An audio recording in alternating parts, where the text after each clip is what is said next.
ഇല്ല, ഇടയ്ക്കാരോ ഇതൊരു ഭയങ്കര ഈയുടെ ഇതൊക്കെ ഒരു കള്ളത്തരാന്നൊക്കെ ഇങ്ങനെ ഭയങ്കര അഭിനയമെന്നൊക്കെ പറഞ്ഞിട്ട്. അപ്പോൾ എനിക്ക് തോന്നിയിട്ടുണ്ട് ശരിയായിരിക്കും അല്ലേ. ഇനി കുറച്ചൊരു ഫുട്ട് ഓഫ് ഭയങ്കര ഷോ ഓഫ്, ഒരു ഷോ ഓഫ് ചെയ്തിട്ട് നീ ചെയ്യണേ. അഭിനയിക്കുമ്പോൾ തോന്നും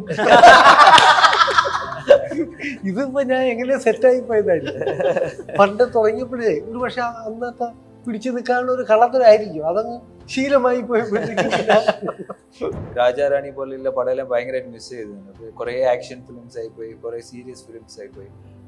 അതുകൊണ്ട് ഞാൻ ഭയങ്കര ഒരു കോൺഷ്യസ് ആയിട്ട് ഒരു ഡിസിഷൻ എടുത്ത് ചെയ്ത പടമാണ് ആര്യ 40 എന്ന് പറഞ്ഞൊരു പടം. കുറെ കാലമായി ഒരു മലയാളത്തിൽ ഒരു ഹീറോ ആയിട്ട് ഒരു പടം മലയാളം ചെയ്യണമെന്നൊരു ആഗ്രഹം ഉണ്ടായിരുന്നു. ചെറിയ ചെറിയ ക്യാരക്ടേഴ്സ് ഇപ്പോൾ ഉറുമി, ഡബിൾ ബാരൽ, ഗ്രേറ്റ് ഫാദറിലൊക്കെ ചെയ്തിട്ടുണ്ട്. പക്ഷെ ഒരു കറക്റ്റായ ഒരു മലയാളം ഫിലിം ചെയ്യാനുള്ള ഒരു സ്പേസോ ഇല്ല, അങ്ങനത്തെ ഒരു സ്ക്രിപ്റ്റോ എനിക്ക് വലുതായി സെറ്റ് ആയിട്ടില്ല. അങ്ങനെ ആലോചിക്കാറുണ്ടോ? ഞാൻ കുറെ മെച്ചപ്പെട്ടു പോയി ആലോചിക്കാറുണ്ടോ? ഒരു സ്വപ്നം പോലെ തന്നെ തോന്നും. അവിടെ പോയിട്ട് നമുക്ക് അങ്ങനെ നമുക്ക് ചെയ്യാൻ പാകത്തിനൊരു കഥാപാത്രം കിട്ടുക, അത് വലിയൊരു താരത്തിന് പോകുന്നു എന്ന് പറയാം. അത് ഒരു സ്വപ്നം പോലെ തന്നെ. നമുക്ക് അങ്ങോട്ട് പോകാനും ആ ഭാഷ കൈകാര്യം ചെയ്യുന്നത് എളുപ്പമല്ല, അപകടമാണെന്ന് അറിയാം. എന്നിട്ടും എൻ്റെ ഡയറക്ടർ തന്നൊരു ധൈര്യം, മലയാളി ക്യാരക്ടർ പറ്റുന്ന തമിഴ് അറിയാത്തൊരു ഭാഷ പറയുമ്പോഴുണ്ടാവുന്ന ന്യൂനതകളൊക്കെ സഹിച്ചോളാമെന്നൊക്കെ പറഞ്ഞിട്ട് പോയതാ. ഇങ്ങനെ പല പല പ്രശ്നങ്ങളുണ്ടായിരുന്നു.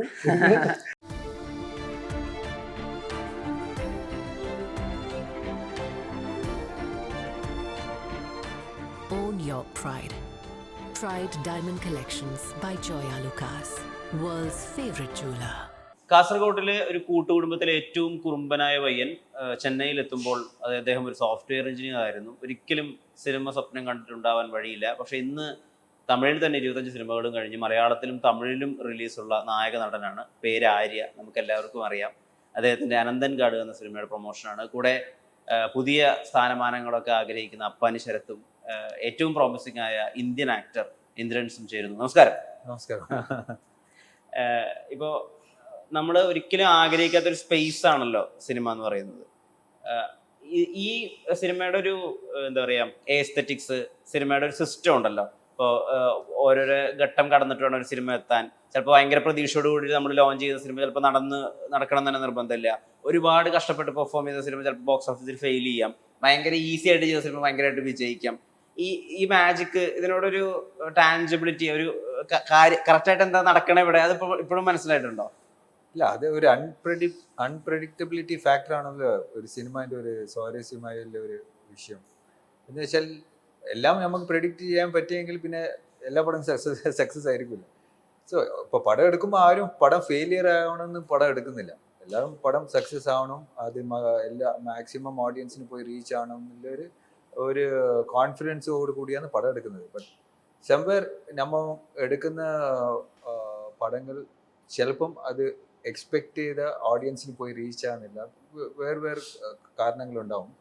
ബട്ട് പക്ഷെ ആ ട്രൈ നമ്മൾ ചെയ്തുകൊണ്ടിരിക്കണം. That is what I feel. Okay, we believe ഇങ്ങനെ ഒരു പടം ചെയ്യുമ്പോൾ ഓക്കെ മാക്സിമം അത് ബെസ്റ്റായിട്ട് കൊണ്ടുപോകണം, ബെസ്റ്റായിട്ട് മേക്ക് ചെയ്യണം, ബെസ്റ്റായിട്ട് ഓഡിയൻസിന് റീച്ച് ചെയ്യണം എന്നുള്ള ഒരു എഫേർട്ടിലാണ് പടം ചെയ്യുന്നത്. But it can miss anywhere. So ആ മിസ്സിങ് ഫാക്ടർ എന്താണെന്ന് നമുക്ക് ആരും കണ്ടുപിടിക്കാൻ പറ്റുന്നില്ല. So it's A very guessing factor. അത് നോബഡി ഹാസ് മാസ്റ്റേർഡ് ഇറ്റ്, അതാ പറയാ. സോ ആ ഒരു അൺപ്രഡിക്റ്റബിലിറ്റി ഫാക്ടറാണ് ഈ സിനിമ. അനന്തൻകാടിൽ എന്താ ഇഷ്ടപ്പെടുത്തിയ ഒരു ഫാക്ടർ? അനന്തൻകാട് എന്ന് വെച്ചാൽ ഒരു വലിയൊരു സ്കെയിലുള്ള ഒരു പടമാണ്. ആൻഡ് കുറെ കാലമായി ഒരു മലയാളത്തിൽ ഒരു ഹീറോ ആയിട്ട് ഒരു പടം മലയാളം ചെയ്യണമെന്നൊരു ആഗ്രഹം ഉണ്ടായിരുന്നു. ചെറിയ ചെറിയ ക്യാരക്ടേഴ്സ് ഇപ്പോൾ ഉറുമി, ഡബിൾ ബാരൽ, ഗ്രേറ്റ് ഫാദറിലൊക്കെ ചെയ്തിട്ടുണ്ട്. പക്ഷെ ഒരു കറക്റ്റായ ഒരു മലയാളം ഫിലിം ചെയ്യാനുള്ള ഒരു സ്പേസോ ഇല്ല, അങ്ങനത്തെ ഒരു സ്ക്രിപ്റ്റോ എനിക്ക് വലുതായി സെറ്റ് ആയിട്ടില്ല. സോ ബട്ട് ഈ പടം മുരളി ഗോപി സർ എഴുതിയ പടം, വിജയൻ കൃഷ്ണകുമാർ ഡയറക്റ്റ് ചെയ്യുന്ന പടം, വാട്ട് ഐ ലൈക്ഡ് വാസ്, ഇപ്പോൾ ഞാനൊരു ആക്ടറായി മലയാള പടം ചെയ്താലും ദേ ഹാവ് ഒരു ലേബിൾ ഉണ്ടല്ലോ, ഞാൻ ഒരു തമിഴ് ആക്ടറാണ്, I am a Malayali but ഒരു തമിഴ് ആക്ടർ എന്നുള്ള ഒരു ലേബിൾ. എന്താ വെച്ചാൽ കുറേ പടങ്ങൾ ഞാൻ തമിഴ് മെയിൻ ലീഡായിട്ട് ചെയ്തിട്ടുണ്ട്. സോ ഇവിടെ കാണുമ്പോൾ പോസ്റ്ററോ എന്തെങ്കിലും കണ്ടെങ്കിൽ അവർ പറയുന്നത് ഇറ്റ്സ് എ തമിഴ് ഫിലിം. ഇപ്പൊ ഇത്രയും ആർട്ടിസ്റ്റ് എല്ലാം മലയാളം ആക്ടേഴ്സാണ് പോസ്റ്ററിൽ, ഞാൻ മാത്രമേ ഉള്ളൂ തമിഴ് ആക്ടർ. പക്ഷെ പോസ്റ്റർ കണ്ടിട്ട് പറയോ ഇത് തമിഴ് പടമാ. ഇതേ പോസ്റ്റർ തമിഴ്നാട്ടിൽ കാണിച്ചാൽ പറയോ ഓ ഇത് മലയാള പടമാണ്.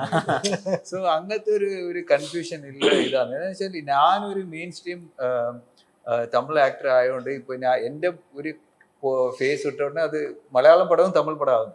സോ അങ്ങനത്തെ ഒരു കൺഫ്യൂഷനിലുള്ള ഒരു സ്പേസിലാണ് ഞാനുള്ളത്.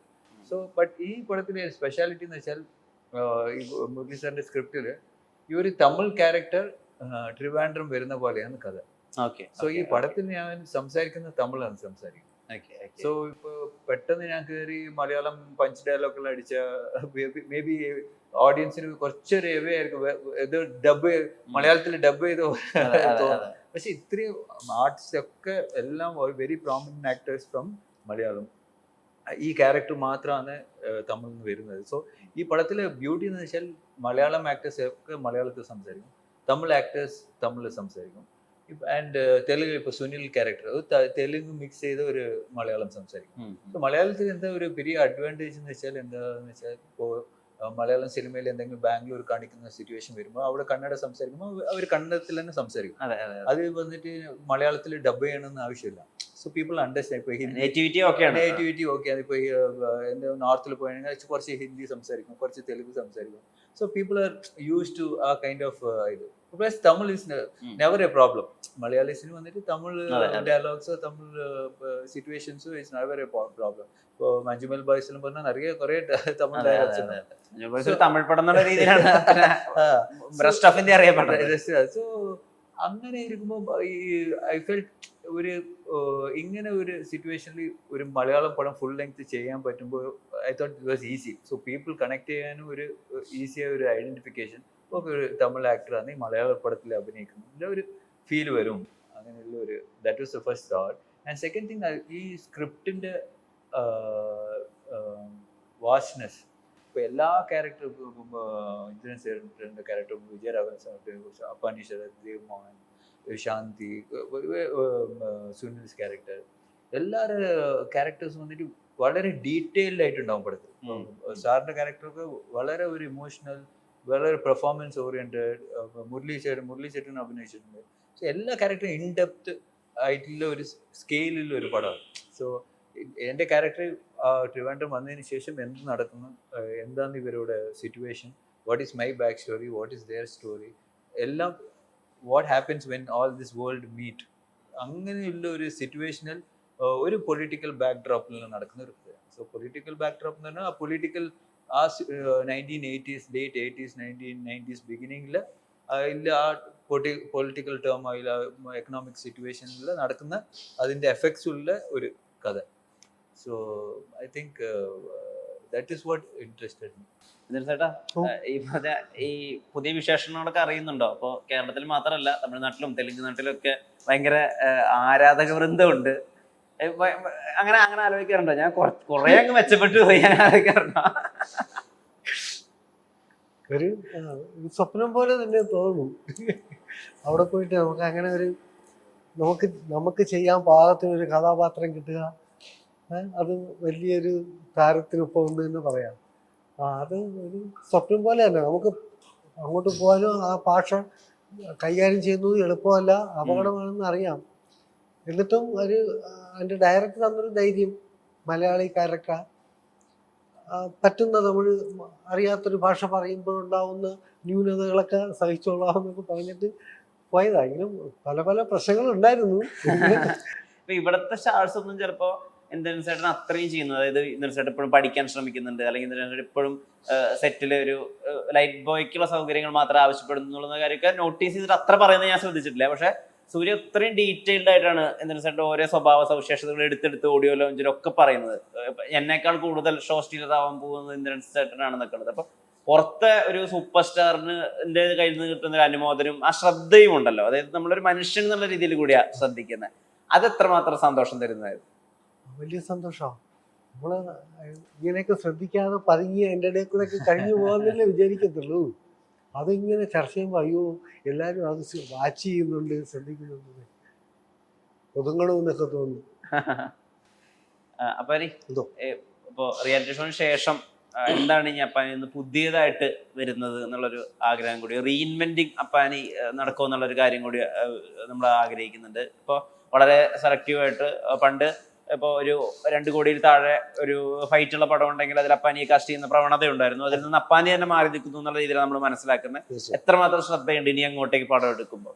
അത് അപ്പാനി ഇങ്ങനെ സൂട്ട് ഇട്ടിട്ട് എല്ലാവരും ഇന്റർവ്യൂവിന്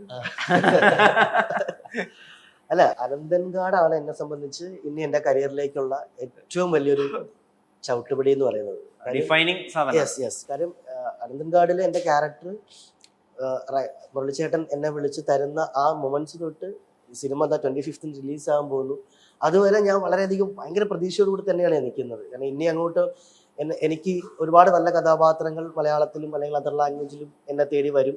അതിനുള്ള ഒരു പെർഫോമൻസ് എനിക്ക് ഈ അനന്തൻകാടിലൂടെ ചെയ്യാൻ സാധിച്ചു എന്നാണ് ഞാൻ വിശ്വസിക്കുന്നത്, അല്ലെങ്കിൽ എന്നെ കൊണ്ട് ചെയ്യിപ്പിച്ചു എന്നാണ് ഞാൻ വിശ്വസിക്കുന്നത്. പിന്നെ ഇത്രയും വലിയൊരു ക്രൂവിനൊപ്പം ഇത്രയും വലിയൊരു ക്യാൻവാസിലൊരു സിനിമ ഒരുപക്ഷെ എൻ്റെ ആദ്യമായിട്ടായിരിക്കും. കാരണം അങ്കമാലി ഡയറീസ് തൊട്ട് ഇവിടെ വന്ന് നോക്കുമ്പോൾ ഒരു ബഡ്ജറ്റ് ബേസിൽ നോക്കുമ്പോൾ ഏറ്റവും വലിയൊരു ക്യാൻവാസ് മൂവി എന്ന് പറയുന്നത് അനന്തൻകാട് തന്നെ ആയിരിക്കും. എല്ലാ ആക്ടേഴ്സിനെ പോലെ തന്നെയാണ് നമുക്കും ഓരോ സിനിമയും ഓരോ ചവിട്ടുപടികളാണ്. എന്നെ സംബന്ധിച്ച് ഇപ്പൊ നേരത്തെ പറഞ്ഞ പോലെ വളരെ ബഡ്ജറ്റ് കുറഞ്ഞ സിനിമകളിലും ഞാൻ അഭിനയിച്ചിട്ടുണ്ട്. അതെല്ലാം എൻ്റെ ഒരു കരിയറിലെ എൻ്റെ ഒരു സർവൈവലാണ്. അതെല്ലാം എപ്പോഴും അങ്ങനെ ആയിരിക്കണമെന്നില്ല. ഒരു പക്ഷെ എപ്പോഴെങ്കിലും ഒരു ലൈഫിൽ ഒരു ടേണിങ് വരും. ഇനിയും ഒരു അങ്കമാലി ഡയറീസ് പോലെ വിജയിക്കുന്ന ഒരു സിനിമ വരണമെന്ന് ആഗ്രഹിക്കുന്ന ഒരാളാണ് ഞാൻ. അതുകൊണ്ട് തന്നെ എല്ലാ സിനിമ ചെയ്യുമ്പോഴും അതേ ഒരു വിഷനിൽ തന്നെയാണ് പോകുന്നത്. നമ്മൾ കിട്ടുന്ന ക്യാരക്ടർ എത്രത്തോളം ഭംഗിയാക്കാൻ പറ്റും അത്രത്തോളം ഭംഗിയാക്കാൻ ശ്രമിക്കാറുമുണ്ട്. പക്ഷെ ഇത് അനന്തൻകാടിനെ സംബന്ധിച്ച് എനിക്ക് പേടിയില്ല. കാര്യം ഞാൻ അതിൽ ഹാപ്പിയാണ്. കാര്യം എൻ്റെ കൂടെ അഭിനയിച്ച കോ ആക്ടേഴ്സ് ആണെങ്കിലും എൻ്റെ ഡയറക്ടർ ആണെങ്കിലും എൻ്റെ റൈറ്റർ ആണെങ്കിലും എന്നെ വളരെ ഭയങ്കരമായിട്ട് എന്നെ കെയർ ചെയ്തു. എൻ്റെ എൻ്റെ ക്യാരക്ടറിലേക്ക് എന്നെ മുരളിച്ചേട്ടൻ അത് വളരെ അതിൻ്റെ ഒരു ജേണി തന്നെ ഉണ്ടായിരുന്നു. കുറേ ടൈം എടുത്തിട്ടാണ് ഞാൻ ക്യാരക്ടറിലേക്ക് എത്തിയത്. വളരെ ഡീറ്റെയിൽ ആയിട്ട് പറഞ്ഞു തന്നു ഓരോ സീനുകളാണെങ്കിലും. ജാക്സൺ എന്ന എൻ്റെ ക്യാരക്ടർ പേര്. അപ്പൊ അങ്ങനെ ഒരു സ്റ്റഡി നമുക്ക് കിട്ടുമ്പോൾ ആസ് എ ആക്ടർ നിലയ്ക്ക് എനിക്ക് കുറെ ഡെവലപ്പ് ചെയ്യാൻ പറ്റും. എനിക്ക് കുറെ നല്ല ഡെവലപ്മെന്റ്സ് മീൻസ് എൻ്റെ പെർഫോമൻസിന് കുറച്ച് നന്നായിട്ട് ചെയ്യാൻ എനിക്ക് അതിൽ സാധിച്ചു എന്നുള്ളതാണ് ഞാൻ വിശ്വസിക്കുന്നത്. സോ അതുകൊണ്ട് അനന്തൻകാട് എൻ്റെ ആക്ടിങ് കരിയറിൽ എനിക്കൊരു ടേണിംഗ് പോയിന്റ് ആയി തീരണമെന്ന് ഞാൻ അതിയായി ആഗ്രഹിക്കുന്നുണ്ട്. അങ്ങനെ സംഭവിക്കട്ടെ. ഇപ്പോ ജെൻസി കുട്ടികളുടെ കാലമാണല്ലോ. ഇപ്പൊ 2000-കളിലൊക്കെ ജനിച്ച കുട്ടികളാണ് തിയേറ്ററിൽ പോയി പടം കാണുന്നുണ്ടാവുക. അപ്പൊ അവർക്കൊക്കെ ചിലപ്പോൾ ഏറ്റവും അവരുടെ ആദ്യത്തെ ഇൻട്രൊഡക്ഷൻ സാർപ്പട്ട പരമ്പരയിലെ ആര്യ ഒക്കെ ആയിരിക്കും. അപ്പൊ അദ്ദേഹം കുട്ടികളെ ഫോക്കസ് ചെയ്യുന്നത് മസിൽമാനായ ആക്ഷൻ ചെയ്യുന്ന ആര്യ എന്നുള്ള രീതിയിലായിരിക്കും. പക്ഷെ അപ്പുറത്ത് ഇപ്പോൾ സർവമൊക്കെ ചെയ്യുന്നത്, അപ്പൊ സർവത്തിലെ ഇന്റർവ്യൂ ബ്ലോക്ക് ഒക്കെ ഇപ്പോഴും ട്വിറ്ററിൽ ഇടയ്ക്കിടയ്ക്ക് അതിന്റെ കട്ട് സീൻസ് വരാറുണ്ട്. അതായത് വളരെ സട്ടിലായിട്ട് തൃഷ മരിച്ചതിന്റെ ഓരോ ഇൻസിഡൻസും ഒരു ഫ്ലോ ചാർട്ട് പോലെ ഇങ്ങനെ പറയും. അയാൾ ഒരിക്കലും വിഷമിക്കുന്നില്ല, പക്ഷെ ചുറ്റുള്ള എല്ലാവരെയും കരയിപ്പിച്ചുകൊണ്ട് ആ തിയേറ്റർ ആ ഹോസ്പിറ്റലിന്റെ കോറിഡോർ ഫുൾ യൂസ് ചെയ്തിട്ട് അത് അങ്ങനത്തെ സീനൊക്കെ ചിലപ്പോൾ മലയാളത്തിൽ കാണും. തമിഴിൽ ഒരിക്കലും സാധ്യതയില്ലാത്ത, അതായത് ബാക്ക്ഗ്രൗണ്ട് സ്കോർ ഇല്ല, വളരെ ഇടയ്ക്കിടയ്ക്ക് മാത്രമേ ബാക്ക്ഗ്രൗണ്ട് സ്കോർ ഉള്ളൂ, കംപ്ലീറ്റ്ലി ആര്യയുടെ ഷോൾഡറിൽ മാത്രം, ആര്യക്ക് മാത്രമേ ഡയലോഗ് ഉള്ളൂ. അപ്പം അങ്ങനത്തെ ആര്യ ഉണ്ടല്ലോ, അതായത് കംപ്ലീറ്റ്ലി ഇമോഷൻ ഉള്ളിലേക്ക് എടുത്ത് പെർഫോം ചെയ്യാൻ പറ്റുന്ന ആര്യ. ആ ആര്യയെ തമിഴും മലയാളം ഒരേപോലെ മിസ് ചെയ്യുന്നുണ്ട്. അതിനെ പറ്റി അവെയറാണോ? നമുക്ക് അങ്ങനത്തെ പോലെ പടങ്ങൾ വരണം. അത് ഡയറക്ടർ അതുപോലെ കൺസീവ് ചെയ്താലേ നമുക്ക് ചെയ്യാൻ പറ്റും. പക്ഷെ ഈ പടത്തിൽ ആ ഇമോഷന്റെ ഒരു ഇന്റൻസിറ്റി ഉണ്ടാവും ഈ പടത്തിൽ. അതേ ഒരു പെയിൻഫുൾ ആണ്, കുറെ റിയാക്ഷൻസ് ശരി, സിറ്റുവേഷൻസ് ശരി. ഈ പടത്തിൽ ഒരു പെർഫോമൻസിന് എനിക്ക് ചെയ്യാൻ ഒരു സ്കോപ്പിൽ ഒരു പടമായിട്ടാണ് ഈ അനന്തൻകാടിലുള്ളത്. സോ ഐ തിങ്ക് നിങ്ങൾ ചോദിച്ചതുപോലെ ആ അതിന്റെ ഒരു അറ്റ്ലീസ്റ്റ് ഒരു 50-60% ഫുൾഫിൽമെന്റ് കിട്ടിയ ഒരു പടം എന്ന് ഞാൻ പറയാൻ പറ്റും. ഈ വളരെ റിലേറ്റബിൾ ആയിട്ടുള്ള വേദനകളൂടെ ആര്യയുടെ സന്താനമൊക്കെ ആയിട്ടുള്ള പടങ്ങളിലൊക്കെ ഉണ്ടായിരുന്നു. ഇപ്പോൾ വാസുദേവൻ സർവൻ ഒന്ന് പഠിച്ചിരിക്കുന്ന ഒരു പടത്തില് ഇപ്പോൾ ബെസ്റ്റ് ഫ്രണ്ടിനെ ഒഴിവാക്കുമ്പോൾ അയാൾ അനുഭവിക്കുന്ന ചെറിയ ചെറിയ വേദനകൾ അത്രയും കൊമേഴ്ഷ്യൽ ആയിട്ടുള്ള പടത്തിൽ അയാൾ അഭിനയിച്ച് കാണിക്കുന്നുണ്ട്. ഇപ്പോൾ ഉദാഹരണത്തിന് അതുപോലെ ബോസങ്കര ഭാസ്കരനിൽ വീട്ടിൽ നിന്ന് പുറത്താക്കുമ്പോൾ കൊട പിടിച്ചു പോകുമ്പോൾ അയാളുടെ ഉള്ളിൽ വിഷമമുണ്ട്. അത് ആ കോമഡി പടം ആയതുകൊണ്ടാണ് നമുക്ക് മനസ്സിലാക്കുന്നത്. ചിലപ്പോൾ ബാക്ക്ഗ്രൗണ്ട് സ്കോർ മാറ്റിയാൽ അയാളുടെ വിഷമം മനസ്സിലാക്കാൻ പറ്റും. അങ്ങനത്തെ സ്ക്രിപ്റ്റുകളുണ്ടല്ലോ, സട്ടിലായിട്ട് ചെയ്യാൻ പറ്റുന്ന സ്ക്രിപ്റ്റുകൾ, അത് മിസ് ചെയ്യുന്നുണ്ടോ? അതാണ് കുറച്ചുകൂടി മിസ് ആയിട്ടുള്ള ചോദ്യം. അത് മിസ് ചെയ്യും. ഞാൻ ആക്ച്വലി അങ്ങനെ ഒരു ലൈറ്റ് ആയിട്ട് ഇപ്പൊ ഭാവസിംഗർ ഭാസ്കരൻ, രാജാറാണി പോലെയുള്ള പടമെല്ലാം ഭയങ്കരമായിട്ട് മിസ് ചെയ്തിരുന്നു. കുറെ ആക്ഷൻ ഫിലിംസ് ആയിപ്പോയി, കുറെ സീരിയസ് ഫിലിംസ് ആയിപ്പോയി. അതുകൊണ്ട് ഞാൻ ഭയങ്കര ഒരു കോൺഷ്യസ് ആയിട്ട് ഒരു ഡിസിഷൻ എടുത്ത് ചെയ്ത പടമാണ് ആര്യ 40 എന്ന് പറഞ്ഞിട്ടൊരു പടം. നമ്മുടെ പ്രണയവിലാസത്തിന്റെ നിഖിൽ മുരളി. അതായത് ഈ ആനന്ദൻ കാർഡ് ഷൂട്ടിംഗ് ടൈമില് ഈ അപ്രോച്ച് മീ ഇങ്ങനെ വന്ന് ഒരു കഥ പറയണം എന്ന് പറഞ്ഞു. സോ ഞാൻ പ്രണയവിലാസം കണ്ടിരുന്നു. So I really like that emotion. ആ പടത്തിലുള്ള ഇമോഷൻസും സട്ടിൽ ന്യൂആൻസസും ലവും അതൊക്കെ വളരെ ഒരു ഇൻഡെപ്ത് ആയിട്ടുള്ള ഒരു സംഭവമായിരുന്നു. സോ ഐ തോട്ട് ഓക്കെ, എന്താ മേ ബി ഒരു പടം കേൾക്കാന്ന് വെച്ചിട്ട് ജസ്റ്റ് ഈ came and told me the story. പറഞ്ഞ ഫസ്റ്റ് നരേഷനിൽ തന്നെ എനിക്ക് ഭയങ്കരമായിട്ട് ഇഷ്ടപ്പെട്ടു പടം. സോ ഐ സെഡ് ഈ പടം കഴിഞ്ഞിട്ട് നമ്മൾ ചെയ്യാന്ന് പറഞ്ഞു. പിന്നെ അതിന് മുമ്പ് ഒരു വേട്ടോം എന്ന് പറഞ്ഞൊരു രഞ്ജിത്ത് അത് കമ്മിറ്റ്മെന്റ് ഉണ്ടായിരുന്നു. അപ്പം ആ കമ്മിറ്റ്മെന്റ് കഴിഞ്ഞ ഉടനെ ഫ്രഷ് ആയി ചെയ്യണേ. കുറെ കാലം ഇങ്ങനെ ഒരു പടം അഭിനയിച്ചിട്ട്, രാജാറാണിന് ശേഷം ഞാൻ ഇങ്ങനെ അഭിനയിച്ചിട്ടില്ല. So I really want to do. So അതൊരു നല്ലൊരു രാജാറാണീനെ പോലെ നല്ലൊരു ഹീറോയിൻസ്, നിഖില വിമലും പിന്നെ വൈഷ്ണവി ചൈതന്യ, 2 ഹീറോയിൻസ് വെച്ച് മൗണ്ട് ചെയ്ത ഒരു പടം. So that's come out beautiful. Nikhil വന്നിട്ട് അതേ ഇമോഷൻ, അതേ ബട്ട് വേറെ സ്റ്റോറി ലൈൻ, ബട്ട് ആ മെച്യൂരിറ്റി റിലേഷൻഷിപ്പ് എങ്ങനെ ക്യാപ്ചർ ചെയ്യേണ്ടത്, ആ ഒരു മെച്യൂരിറ്റി ലെവലില് അതേ ഒരു ഫൺ ഫാക്ടർ, അതേ ഒരു ലവ് ഇമോഷൻ, കൗണ്ടർ അടിക്കുന്ന ആര്യ കാണാം. അല്ല ഫുൾ ജോളി ആയിട്ടുള്ള ഒരു ആര്യ അങ്ങനത്തെ. ഇന്ദ്രൻ സാർ, ഇപ്പോൾ നിസ്സഹായനായിട്ടുള്ള ഇന്ദ്രൻ സാറിനെ നമ്മൾ മലയാളത്തിലും തമിഴിലും കണ്ടു. തമിഴിൽ അതിന്റെ എക്സ്ട്രീം ആയിരുന്നു കറുപ്പ്. ഇനിയിപ്പോൾ ഞാൻ രാജസേനൻ സാറിനോട് കഴിഞ്ഞ ആഴ്ച സംസാരിക്കായിരുന്നു. അപ്പൊ അദ്ദേഹം പറഞ്ഞു ഈ നിസ്സഹായനും പാവമൊക്കെ ആയിട്ടുള്ള ഇന്ദ്രൻസ് ഉണ്ടെങ്കിൽ പോലും അദ്ദേഹത്തെ ഓവറായിട്ടൊന്ന് ചൊറിഞ്ഞാൽ അദ്ദേഹം പറപ്പിക്കും എന്നുള്ള രീതിയിൽ ഒരു കാര്യം പറഞ്ഞു എൻ്റെ അടുത്ത്. അപ്പോൾ അങ്ങനെ ദേഷ്യം ഉള്ള അല്ലെങ്കിൽ ഫയർ ചെയ്യുന്ന, വെട്ടുന്ന മുറിയുണ്ട്. ഇപ്പൊ ജാക്സൺ ബസാറിലൊക്കെ അതിന്റെ ചെറിയ ഷെയ്ഡ്സ് ഉള്ള ക്യാരക്ടറുണ്ട്. അങ്ങനെ കുറച്ചുകൂടി ശക്തിയുള്ള ക്യാരക്ടേഴ്സ് അത് തമിഴിൽ നിന്നും മലയാളത്തിൽ നിന്നും വരുന്നുണ്ട്. അപ്പോഴല്ലേ ഒരു മാറ്റം ഉണ്ടാവുള്ളൂ. അങ്ങനെ ചൂസ് ചെയ്യുന്നുണ്ടോ? അങ്ങനെ ആഗ്രഹിക്കുന്നുണ്ട്.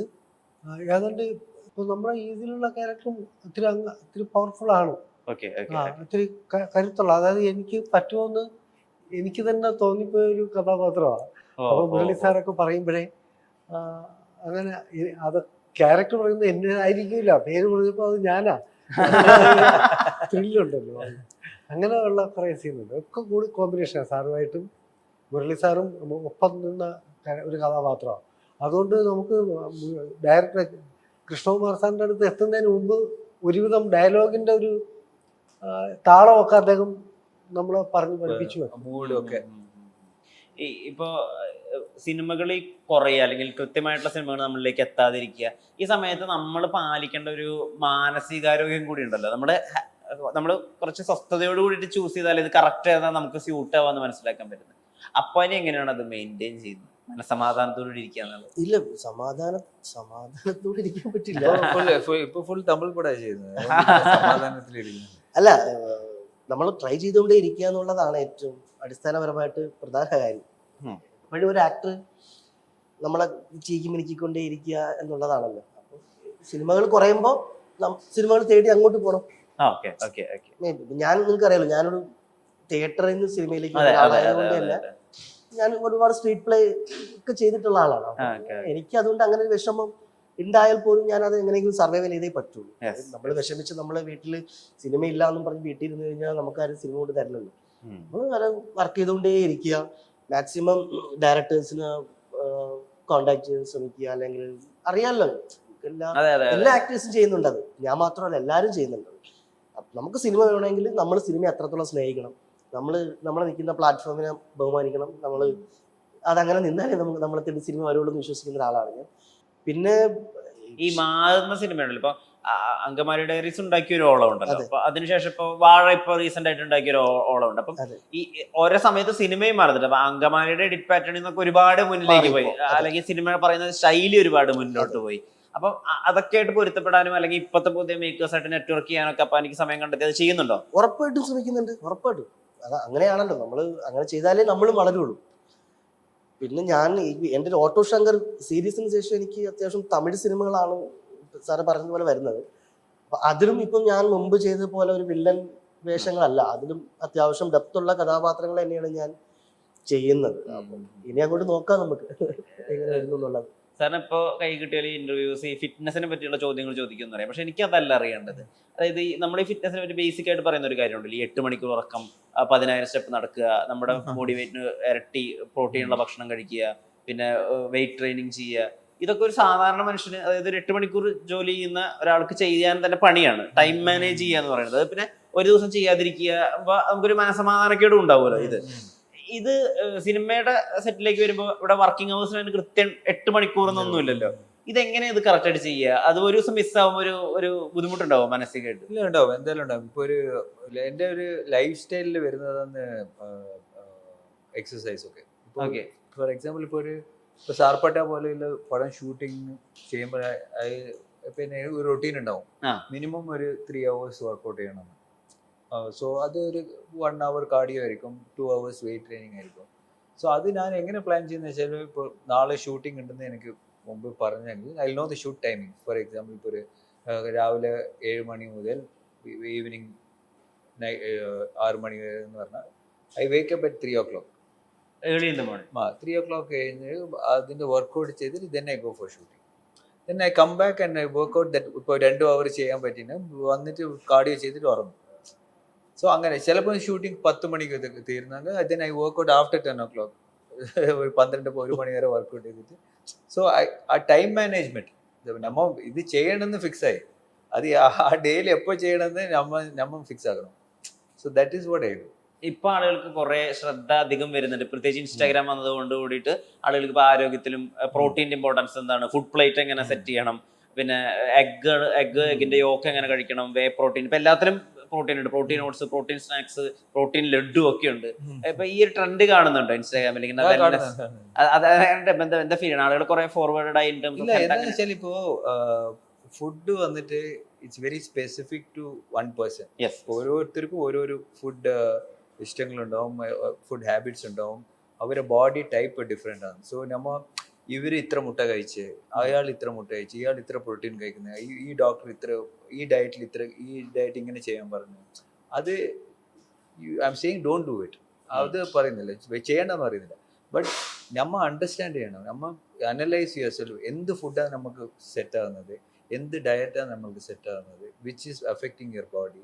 ഏത് കഴിച്ചാൽ നമുക്ക് മോർ റിയാക്ഷൻ ഉണ്ട്, ഏത് കഴിച്ചാൽ നമുക്ക് ബെറ്റർ സ്ലീപ്പ് ഉണ്ട്, ഏത് കഴിച്ചാൽ നമുക്ക് കൂടുതൽ എനർജി ഉണ്ട്. അത് സ്വയം എക്സ്പെരിമെന്റ് ചെയ്തിട്ട് you have to fix it. ഇപ്പൊ ഞാൻ കീറ്റോ ഡയറ്റ് ചെയ്യുന്നത്, അല്ലെങ്കിൽ ഇന്റർമീഡിയറ്റ് ഫാസ്റ്റിംഗ് ചെയ്യുന്നത്. So you cannot fix like that. എല്ലാം ട്രൈ ചെയ്തിട്ട് ട്രയൽ ആൻഡ് എററിൽ യു വിൽ അണ്ടർസ്റ്റാൻഡ് എന്താ എൻ്റെ ബോഡിക്ക് എന്താ സെറ്റ് ആവുന്നത്. അത് ഞാൻ തന്നെ അനലൈസ് ചെയ്തിട്ട് ഒരു ഫുഡ് സ്റ്റൈൽ, ഒരു ഡയറ്റ് നമ്മൾ തന്നെ ചാർട്ട് ചെയ്യണം. ആ ചാർട്ട് ചെയ്തതിന് ശേഷം അത് സ്ട്രിക്റ്റ് ആയിട്ട് നമ്മൾ ഫോളോ ചെയ്യണം. So that is important. ഇതാണ് 2 മെയിൻ തിങ്. യു ക്യാൻ ഇൻസ്റ്റാഗ്രാമിൽ കാണുന്ന എല്ലാം ഫോളോ ചെയ്യാം, പക്ഷെ ഫോളോ ചെയ്തിട്ട് നമുക്കത് സെറ്റ് ആവുന്നുണ്ടോ എന്ന് നമ്മൾ ഫസ്റ്റ് ടെസ്റ്റ് ചെയ്യണം. ഇപ്പൊ ആരുടെ ഒരു കരിയർ എടുത്ത് നോക്കിയാൽ ഭയങ്കര മലയാളത്തിലും തമിഴിലും ഭയങ്കര ഇമ്പോർട്ടൻ്റ് ആയ സിനിമകളാണ് ഈ ആരംഭവും അതുപോലെ തന്നെ ഗ്രേറ്റ് ഫാദർ. ഇതിലെടുത്ത് നോക്കുകയാണെങ്കിൽ ഒരു പോയിന്റ് വരെ ഈ അവിടുത്തെ ഏറ്റവും വലിയ സൂപ്പർ സ്റ്റാറിന് ഓപ്പോസിറ്റ് നിൽക്കുന്ന കഥാപാത്രമാണ്. അപ്പൊ അയാളോട് ഒരു ആരാധന ഉണ്ടാവില്ല. ഇപ്പൊ അജിത് സാറിനോട് ഒരു ആരാധനയും കൂടി ഉണ്ടാവില്ല. എന്നാൽ നമ്മൾ ഓൺ സ്ക്രീനിൽ അയാൾക്കെതിരെ നിൽക്കുന്ന ഒരു ശത്രുവിനെ പോലെയൊക്കെ പെർഫോം ചെയ്യും വേണം. ഇപ്പൊ ഗ്രേറ്റ് ഫാദർ ഇതുപോലെ തന്നെ അദ്ദേഹത്തിന് ഓപ്പോസിറ്റ് ഡയലോഗ് പറയണം, അദ്ദേഹത്തിനെ എതിർക്കണം. അപ്പൊ ഈ ഒരു ഫാൻ വർഷിപ്പ് എന്നുള്ള കാര്യം എങ്ങനെ ബ്രേക്ക് ചെയ്യും? അതിനെന്താ ചെയ്യുക? അപ്പൊ മമ്മൂക്കയുടെ കേസിലായാലും അജിത് സാറിന്റെ കേസിലായാലും. ഇല്ല, അത് രണ്ടും സൂപ്പർ സ്റ്റാർസ് ആണ്. സോ അവരെ കൂടെ അഭിനയിക്കുന്നത് നമുക്ക് വളരെ ഈസിയാണ്. സോ നമ്മൾ പടം കാണാനും എല്ലാം നമ്മൾ ഫാൻസും ശരി, അവരുടെ ഫാൻസും ശരി, it will be A good healthy. അവർക്ക് കൂടെ കാണാൻ വേണ്ടിയിട്ടുള്ള ഒരു ആഗ്രഹം ഉണ്ടാവും. സോ ഇറ്റ് ഈസ് ലൈക്ക് ഒരു ബോണസ് പോയിന്റ് പോലെ. ഇപ്പൊ ഞാൻ കുറെ പ്രാവശ്യം ഗ്രേറ്റ് ഫാദർ അഭിനയിച്ച ശേഷം കേരളത്തിൽ വരുമ്പോൾ സാർ മമ്മൂക്കയുടെ കൂടെ അഭിനയിച്ചത് വളരെ നന്നായി, വളരെ ഹാപ്പി. ഇപ്പൊ Mammukka fans are very happy. ഞാൻ വന്ന് മമ്മൂക്കയുടെ കൂടെ അഭിനയിച്ചതിൽ അവർക്കൊരു സന്തോഷം. അപ്പൊ എനിക്കതൊരു വലിയ സന്തോഷം, ഇത്ര വലിയ സ്റ്റാറിന്റെ കൂടെ ഞാൻ അഭിനയിച്ചത്. സോ എനിക്ക് അത്രയും ഫാൻസിന്റെ കൂടെ, അത്രയും ഓഡിയൻസിന്റെ കൂടെ റീച്ച് ചെയ്യാനുള്ള ഒരു പോസിബിലിറ്റിയാണ്. So that I see it's a nice thing. So ആ ഓപ്പർച്യൂണിറ്റി ആ പടത്തിൽ നമ്മൾ നന്നായി ചെയ്യണം, അതാണ് മെയിൻ തിങ്. സോ നമ്മൾ നന്നായി ചെയ്താൽ നമുക്ക് ആ ഒരു ബെനിഫിറ്റ് കിട്ടും. Okay okay okay. ഈ ക്യാമിയോ ഒരു ഈഗോയും ഇല്ലാതെ ചൂസ് ചെയ്യാനുള്ള കാര്യം എന്താ? ഇപ്പൊ തമിഴിലായാലും ശരി മലയാളത്തിലായാലും ശരി എത്ര ക്യാമിയോ വേണമെങ്കിൽ ചെയ്യും. അത് പക്ഷെ ഇപ്പോഴത്തെ ഒരു സെറ്റ് ഓഫ് ആക്ടേഴ്സിന്റെ ഒരു ഈഗോ അല്ലെങ്കിൽ അവരെ തന്നെ പൊസിഷൻ ചെയ്യാൻ ഉദ്ദേശിക്കുന്നത് നല്ലതോ മോശമോ. ഇപ്പൊ പോസ്റ്ററിൽ തന്നെ അവരുടെ പൊസിഷൻ ഒന്ന് അങ്ങോട്ടും ഇങ്ങോട്ടും ഒക്കെ മാറിക്കഴിഞ്ഞാൽ പ്രശ്നം ഉണ്ടാക്കുന്ന ഒരു അങ്ങനെയൊക്കെ നമ്മൾ ഓഫ് ക്യാമറ ഒക്കെ കേൾക്കുന്നത്. അങ്ങനെയുള്ള സ്ഥലത്ത് ഇത്ര അധികം ഏകദേശം എന്റെ അറിവിൽ ഒരു 30 സിനിമകളിലെങ്കിലും 50 സിനിമകളിലെങ്കിലും ഈ ക്യാമിയോ ചെയ്യുന്നുണ്ട്. എന്ത് ഇതിന്റെ പിന്നത്തെ കാര്യം? അത് അവരോടുള്ള ഇഷ്ടം കൊണ്ടാണോ? ഇല്ലല്ല, എന്ത് പ്രശ്നം എന്ന് വെച്ചാൽ എനിക്ക് I am friends with almost everybody. I am a very friendly guy. So അവര് എന്നോട് ഒരു റിക്വസ്റ്റ് ആയിട്ട് ഇങ്ങനെ ക്യാമിയോ ചെയ്യാൻ പറ്റുമെന്ന് ചോദിക്കുമ്പോൾ എനിക്ക് നോ പറയാനും ഒരു മടി. സോ ശരി, ഒരു ക്യാമിയോ അല്ല, വെറുതെ ഇഷ്ടപ്പെട്ട് ചോദിക്കുന്നതല്ലേ എന്ന് പറഞ്ഞിട്ട് ഞാൻ ചെയ്യുന്നതാണ്. സോ ഐ ഡോണ്ട് ഓവറായി തിങ്ക് ചെയ്തിട്ട് ഇതെൻ്റെ ഇമേജിനെ ബാധിക്കോ ഇല്ല എൻ്റെ അടുത്ത പടത്തിനെ ബാധിക്കോ അങ്ങനെയൊന്നും ആലോചിക്കാണ്ട് ഓക്കെ നമ്മളെ ഫ്രണ്ട് ഒന്ന് ഒരു ചെറിയ റിക്വസ്റ്റ് ആയിട്ട് ഒന്ന് ചോദിച്ചിട്ടുണ്ട് ചെയ്യാം, അങ്ങനെയുള്ള ഒരു സെറ്റപ്പിലാണ് പോലെ ഇപ്പോൾ. So it's mostly based on friendship. ഇപ്പൊ താരങ്ങളെ ഈ അവരുടെ കുറച്ചുകൂടി വിനയത്തോടുകൂടി എളിമയോടും കൂടിയൊക്കെ പെരുമാറി കഴിഞ്ഞാൽ അതിന് വല്ലാത്ത ട്രോളൊക്കെ കിട്ടുന്നുണ്ട് സോഷ്യൽ മീഡിയയിൽ. പല സൂപ്പർ സ്റ്റാർസ് ഒക്കെ അവര് കുറച്ച് ഡൗൺ ടു എർത്ത് ആവാൻ ശ്രമിച്ചാലോ അല്ലെങ്കിൽ അവരുടെ സംസാരത്തിലൊക്കെ പറഞ്ഞാൽ അതിനെ വല്ലാതെ ട്രോൾ ചെയ്യുക, അവരെ എന്താ പറയുക വിഷമത്തിലാക്കുന്ന കാര്യങ്ങളൊക്കെ വരുന്നുണ്ട്. പക്ഷെ ഇന്ദ്രൻ സാറിന് ഒരിക്കലും അങ്ങനെ ഇന്ദ്രൻ സാറിന്റെ വിനയത്തിന് ഒരു ട്രോളോ അല്ലെങ്കിൽ ഇന്ദ്രൻ സാറിന്റെ വിനയത്തിന് ആളുകൾ കളിയാക്കുകയോ ചെയ്തിട്ടില്ല. എന്താണ് ഇതിന്റെ കാരണം എന്ന് എപ്പോഴെങ്കിലും ആലോചിച്ചിട്ടുണ്ടോ? Naturally is like that. I never see them. ആരെങ്കിലും പറഞ്ഞിട്ടുണ്ടോ ഇത്രയും വിനയം വേണ്ടെന്നോ അങ്ങനെ? ഇല്ല, ഇടയ്ക്കാരോ ഇവര് ഭയങ്കര ഇയാളുടെ ഇതൊക്കെ കള്ളത്തരാന്നൊക്കെ ഇങ്ങനെ ഭയങ്കര അഭിനയാന്നൊക്കെ പറഞ്ഞിട്ടുണ്ട്. അപ്പോൾ എനിക്ക് തോന്നിയിട്ടുണ്ട് ശരിയായിരിക്കും അല്ലേ. ഇനി കുറച്ചൊരു പുട്ട് ഓഫ് ഭയങ്കര ഷോ ഓഫ് ഒരു ഷോ ഓഫ് അസിസ്റ്റന്റുമായിട്ട് വരിക അഭിനയിക്കുമ്പോൾ തോന്നും ഇതിപ്പോ ഞാൻ എങ്ങനെ സെറ്റായി പോയതായിരുന്നു. പണ്ട് തുടങ്ങിയപ്പോഴേ ഒരു പക്ഷെ അന്നത്തെ പിടിച്ചു നിൽക്കാനുള്ള ഒരു കളത്തിലായിരിക്കും, അതങ്ങ് ശീലമായി പോയപ്പോഴത്തേക്കും. ഞാൻ ചിന്നാസയില് അവിടുത്തെ ഒരു അസിസ്റ്റന്റ് ഡയറക്ടറിനോട് സംസാരിക്കുമ്പോൾ അദ്ദേഹം പറയായിരുന്നു, അതായത് ഒരു പെൺകുട്ടി സ്ഥിരമായിട്ട് ഇന്ദ്രൻ സാറിനോട് കാരവാനിൽ പോയിരിക്കൂ എന്ന് പറയുന്ന അവസാനം ഇന്ദ്രൻ സാർ ആ കുട്ടിയോട് പറഞ്ഞു ഞാൻ അങ്ങനെ ഇരിക്കാറില്ല. അവിടെ ഒറ്റപ്പെട്ടതൊക്കെ കൂടെ ആരെങ്കിലും ഉണ്ടെങ്കിൽ കുറച്ചു നേരം, ഇല്ലെങ്കിൽ ഒറ്റയ്ക്ക് അങ്ങനെ ഇരിക്കും ഒരു പേടി തോന്നും. പിന്നെ അതിലെ ജനലിൽ കൂടെയൊക്കെ പുറത്തൊക്കെ ഒന്ന് ഫൈനലി ഇപ്പൊ ഇങ്ങനത്തെ ഒരു സിനിമ വരുമ്പോൾ ആളുകൾക്ക് ഒരു ചെറിയ പെർസെപ്ഷൻ ഉണ്ട്. അതായത് ഒരു കാട് അതിനെ സംരക്ഷിക്കാൻ കുറച്ച് ആൾക്കാർ ഇപ്പൊ അതിനെ വല്ല കോർപ്പറേറ്റോ അല്ലെങ്കിൽ പൊളിറ്റിക്കൽ സിസ്റ്റം വന്നിട്ട് അതിനെ എൻക്രോച്ച് ചെയ്യാൻ ശ്രമിക്കും. നായകരും കുറച്ച് ആൾക്കാരും കൂടി അവരെ തിരിച്ചടിക്കും. ക്ലൈമാക്സ് അതാണ്. അത് ഇങ്ങനെ ഒരു ടെംപ്ലേറ്റ് ഉള്ളതായിട്ട് അറിയാം. അതിനെങ്ങനെ നന്നായി ചെയ്യുന്നു. ഇപ്പൊ അവതാറായാലും വിയറ്റ്നാം കോളനി ആയാലും ഒരേ കഥയാണെന്നൊക്കെ പറയുമല്ലോ. അതുപോലെ അനന്തൻകാടിൽ അങ്ങനെ ഒരു ടെംപ്ലേറ്റ് സിനിമയുണ്ടോ? ഇല്ല, അങ്ങനത്തെ ടെംപ്ലേറ്റ് ഇല്ല. അനന്തൻ കാട് എന്ന് പറയുന്നില്ല കോൺസെപ്റ്റ് വന്നിട്ട് ഓരോരുത്തരിലും ഉള്ളിൽ ഇല്ല ഒരു കാട്. ഹൗ വൈൽഡ് ആ വൈൽഡ് ആ ഒരു ഇത്. അപ്പൊ Ananthankad Ananthanpuri Ananthankad old Trivandrum name Ananthapuri. So Ananthapuri പണ്ട് അനന്തൻ കാടുന്നുണ്ട്, ഇപ്പോഴും അനന്തൻ കാവുണ്ട്. കോട്ടയ്ക്കകത്ത് അനന്തൻ കാവ് ഒരു കാവ് അങ്ങനെ ഉണ്ട്. തിരുവനന്തപുരത്തിന്റെ മറ്റൊരു പേരായിരുന്നു അനന്തൻകാട് എന്നുള്ളത്. നമ്മൾ ഇന്ന് കാണുന്ന സെക്രട്ടേറിയറ്റ് ഒക്കെ ഒരു സമയത്ത് വലിയ കാടുകൾ തന്നെയായിരുന്നു. അതിന്റെ ഒരു ചരിത്രം തന്നെ വേറെ ഉണ്ട്. അതാണ് മുരളി സാർ പറയുന്നത്, ആ കാട് മാഞ്ഞു പോയാലും അവന് അതിന്റെ ഉള്ളിൽ ഉണ്ടാവും അധികാരം. എന്തായാലും സിനിമ കാണാനായിട്ട് കമ്മ്യൂണിക്കേറ്റ് ചെയ്യട്ടെ. ഇടയ്ക്കിടയ്ക്ക് മലയാളത്തിൽ വന്ന് തമിഴിലെ ഈ പടം വലിയ ഹിറ്റ് ആയാലും പിന്നെ ഫുൾ മലയാളത്തിലേക്ക് ഒരു ബാർട്ടർ സംവിധാനത്തിൽ നമുക്ക് ബൈ ബാക്ക്. അതെ, ബൈ ബാക്ക് അങ്ങനെ ആവട്ടെ. 3 പേരുടെയും സമയത്തിന് ഒരുപാട് നന്ദി. Thank you.